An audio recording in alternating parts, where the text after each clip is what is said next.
ভোটটা নিয়ে ওটা কোনো ইলেকশন নয়, এটা যে সিলেকশন হয়েছে, ভাগাভাগি নির্বাচন হয়েছে, এটা আজকে জাতির কাছে পরিষ্কার, দেশের মানুষের কাছে পরিষ্কার। তাই মানুষ আজকে ধিক্কার দিচ্ছে, ধিক্কার দিয়ে আমরা এই সরকারকে। হ্যালো হ্যালো, আপনি কেমন আছেন? আমি আছি, ভালো আছি। আমি ফোন করেছিলাম আপনাকে, দুঃখিত আমি পাইনি। আমি আপনাকে একটু দেখেন, এই কথাটা যে বলছেন এটা কিন্তু সম্পূর্ণ সঠিক নয়। কারণ যে আপনাকে ফার্স্ট আমার কথা শুনতে হবে যে আপনি যে বলছেন দুপুরে ফোন করেছেন, দুপুরে কোনো ফোন আসেনি, এই কথাটা সম্পূর্ণ সত্য নয়। দুপুরে কোনো ফোন আসেনি আমার এখানে। আমার টেলিফোন। সম্মানিত দর্শক, এবার রাজনীতির খেলা জমে গেছে, কেননা এবার বিশ্বের পশ্চিমা দেশগুলোর চাপে এবার দিশেহারা হয়ে গেলেন আওয়ামী লীগ সরকার। সম্মানিত দর্শক, প্রধানমন্ত্রী শেখ হাসিনা এবার গোপনে খালেদা জিয়াকে ফোন আলাপে ক্ষমা চেয়ে তাদেরকে সংলাপে বসার আহ্বান জানিয়েছেন এবং কি পুনরায় নির্বাচন দেওয়ার আহ্বান জানিয়েছেন এবং কি ভিডিওতে দেখতে পারবেন যে এই বিষয়ে এবার খালেদা জিয়া যেভাবে খেপে গেলেন এবং প্রধানমন্ত্রী শেখ হাসিনাকে যে কঠিন হুঁশিয়ারি দিয়েছেন, ভিডিওতে দেখলে আপনারা অবাক হতে বাধ্য হবেন। সম্মানিত দর্শক, কি শুরু হয়েছে বাংলাদেশে, এই ভিডিওটি দেখলে আপনারা বুঝতে পারবেন বাংলাদেশে কি হতে যাচ্ছে।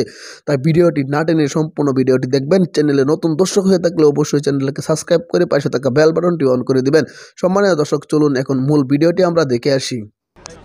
কি মনে করেছেন কি দেশটা কি আপনাদের একলার পৈতৃক সম্পত্তি হয়ে গেছে আওয়ামী লীগের? যে গুন্ডা বাহিনী দিয়ে আমাদের প্রোগ্রাম বন্ধ করতে চান, পুলিশ বাহিনী দিয়ে প্রোগ্রাম বন্ধ করতে চান। সাহস থাকে কাউন্টার প্রোগ্রাম করে দেখাতেন, সাহস নেই।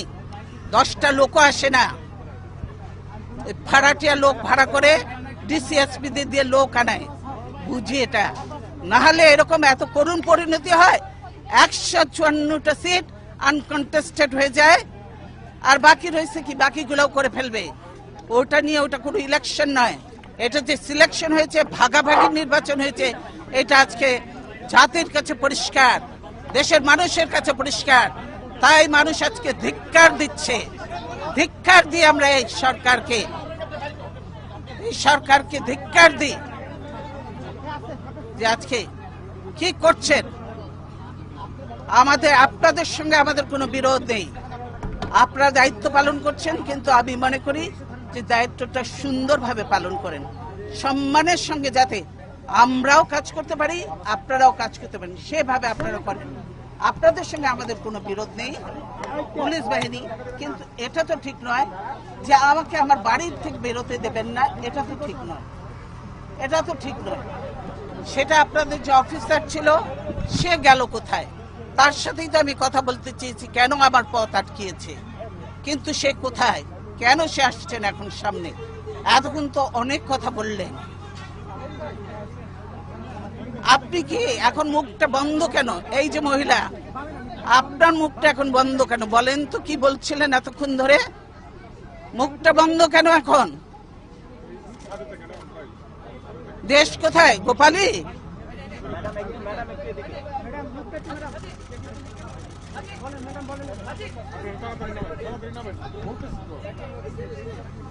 গোপালগঞ্জ জেলার নামই বদলে যাবে, বুঝছেন? গোপালগঞ্জ আর থাকবে না। আল্লাহর গজব পড়বে আপনারা যা শুরু করে দিয়েছেন। কতগুলো আলেমকে হত্যা করেছেন, এতিমকে হত্যা করেছেন, কতগুলো বিডিআর অফিসারকে হত্যা করেছেন। সেদিন কি কোথায় ছিল হাসিনা? সেদিন হাসিনা কোথায় ছিল? এতগুলো অফিসারকে মারলো, 57 জন অফিসারকে হত্যা করলো, সেদিন হাসিনার এই ফোর্স কোথায় ছিল? কেন সে ফোর্স পাঠায় নাই? আসলে সে নিজেই জড়িত ছিল এই হত্যাকাণ্ডের সঙ্গে, সেজন্যই আজকে তো এমন অনেক আননোন চেহারা দেখা যায় যাদেরকে চেনা যায় না যে তারা আসলেই বাংলাদেশি কিনা। তো গণতন্ত্র চাবেন না, দেশ রক্ষা করতেও চাবেন না, গোলামি করবেন, দালালি করবেন। এই গোলামি তো রাখবে না। লিন্দুক দর্জির ইতিহাসটা পড়ে দেখেন, সেও কিন্তু টেকে নাই বেশি দিন, তাকেও বিদায় নিয়েছে এত দালালি করে, দেশ বিক্রি করে। কাজে এই দেশ বিক্রি চলবে না হাসিনার, দেশ রক্ষা হবে ইনশাআল্লাহ। দালালি বন্ধ করতে বলেন, আর হাসিনার দালালি করে লাভ হবে না। বাংলাদেশের মানুষের সঙ্গে থাকেন, জনগণের সঙ্গে থাকেন, দেশের মানুষের সঙ্গে থাকেন, তবেই কাজে দেবে। দেশ বাঁচবে, মানুষ বাঁচবে। আজকে সকলের দায়িত্ব হয়ে গেছে দেশ বাঁচানো, মানুষ বাঁচানো। আর আপনারা ঘরে ঘরে ঢুকে এখন মানুষ হত্যা করছেন। মনে করেন যে এগুলোর হিসাব নেই? এই মা বোনের কান্না, এই আলেম এতিমের কান্না, এই বিডিআর এর অফিসারদের ওয়াইফদের কান্না, এগুলি কি বৃথা যাবে? এগুলি কোনোদিনও বৃথা যাবে না। আজকে যারা এই জুলুম নির্যাতন করছেন তাদেরকে এদের মতো একদিন চোখের পানি ফেলতে ফেলতে বুঝতে বুঝতে তারা চোখ অন্ধ হয়ে যাবে, বুঝলেন? এখনো সময় আছে। ধাক্কাধাক্কি বন্ধ করেন, ধাক্কাধাক্কি বন্ধ করেন। আমরা কেউ ধাক্কাধাক্কি করতে আসিনি, আমরা কোনো ধাক্কাধাক্কি করতে আসিনি। আমি বলছি আপনারা চাকরি করেন, আপনারা করবেন, কিন্তু এরকম আমাদের গায়ের উপরে উঠে পড়বেন না। দূরে থাকেন, দূরে থাকেন। আপনাদের জায়গা যেখানে সেখানে, আপনাদের রাস্তার তো থাকার কথা। আপনারা বাড়ির মধ্যে এসে গেছেন কেন? করবেনই, তাহলে তো গতকালই আপনার লোক এসে চেক করে যাওয়া উচিত ছিল যে বিরোধী দলের নেতা টেলিফোন ঠিক আছে কিনা। রেড ফোন সবসময় ঠিক থাকে।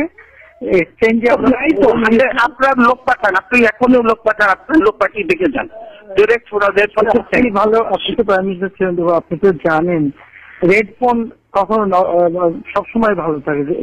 ভালো থাকে তো আমারটা তো ভালো নেই, আমারটা তো ভালো নেই। ভালো আছে, আমি যখন ফোন করছি না কোনো রিং বাজেনি, আমি সেদিনও চেক করেছি। আপনারা যদি সত্য কথা না বলেন তাহলে তো চলবে না। রেড ফোন ঠিক থাকে এটা বিশ্বাস করতে আমি রাজি নই। আপনি সত্য কথা না বলার আমার কিছু নেই। আমি ফোন করেছি হঠাৎ করে এখন মৃত ব্যক্তি জেগে উঠবে, তখন জেগে উঠবে। আপনার টেলিফোনে এত পাওয়ারফুল যে আপনি এখন ডেড ফোনটা জেগে উঠবে আপনার ফোনে। সম্মানিত দর্শক, আশা করি সকলে পুরো ভিডিওটি দেখলেন। ভিডিও সম্বন্ধে অবশ্যই আপনাদের মূল্যবান মতামত কমেন্টে জানাবেন। সম্মানিত দর্শক, বাংলাদেশের রাজনীতি কিন্তু উত্তপ্ত সৃষ্টি করেছেন এবার প্রধানমন্ত্রী শেখ হাসিনা খালেদা জিয়াকে গোপনে ফোন আলাপ করে তার কাছে ক্ষমা চেয়ে তাদেরকে সংলাপে বসার আহ্বান জানিয়েছেন। সম্মানিত দর্শক, এই বিষয়ে কিন্তু খালেদা জিয়া কঠিনভাবে খেপে গেলেন এবং যে বক্তব্যগুলো দিলেন খালেদা জিয়া, যা বক্তব্যটি ইতিমধ্যে সোশ্যাল মিডিয়া ব্যাপকভাবে ভাইরাল হয়েছে। খালেদা জিয়া কি হুঁশিয়ারি বার্তাগুলো দিলেন ভিডিওতে আপনারা দেখলেন। সম্মানিত দর্শক, এই বিষয়ে আপনাদের মূল্যবান মতামত অবশ্যই কমেন্টে জানিয়ে দিবেন। এরকম নতুন নতুন নিউজ আপডেট সবার আগে পেতে অবশ্যই চ্যানেলটাকে সাবস্ক্রাইব করে পাশে থাকা বেল বাটনটি অন করে দিবেন। সম্মানিত দর্শক, ভিডিওটি এই পর্যন্তই। দেখা হচ্ছে পরবর্তী ভিডিওতে। সেই পর্যন্ত ভালো থাকবেন, সুস্থ থাকবেন। আসসালামু আলাইকুম ওয়া রাহমাতুল্লাহ।